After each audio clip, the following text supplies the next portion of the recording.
Medyo mahaba nga ang biyahe ko ngayong araw at ako'y medyo nagutom. At bago ko ikwentuhan sa inyo ang biyahe ko, ako'y bumabati muna sa inyo ng magandang hapon. Ito po, parang luto din naman, no? At dumaan nga kami dito sa bilihan ng bibingka na sikat dito sa Louisiana, Quezon dahil kami nga ay nagutom. Lahat buko, walang iba. Ano po, pero kung matigas na may malagkit. Okay. Libre buko juice po talaga. Okay. Ito na lang po. Pag bumiling bibingka, may libreng buko juice. Pwede rin namang hindi buko, kahit di bumili. Ganon? Pag gusto dumaan lang. Di man. Ari din uminom. At ito na nga nabili kong bibingka at ang ganda pa ng bayong na lagayan niya.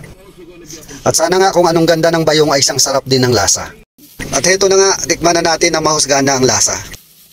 At sabi nga kanina ni nanay, ang bibingka nila ay gawa sa buko, malakit na bigas, with cheese overload ang toppings nila.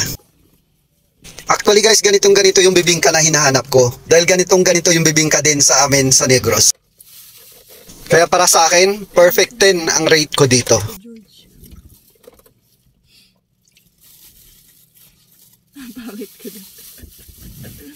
At ang sabi nga ng anak ko dito, hindi daw masyadong halata na ako'y gutom na gutom na. At pares lang yun, mares lang to. Opo, talagang ako'y gutom na, pero talagang masarap ang bibingka. Ay, hello Ate Jess. Okay guys, maraming salamat sa panonood. Hanggang dito na lang muna. Sana nag-enjoy kayo. God bless everyone. Sana kayo.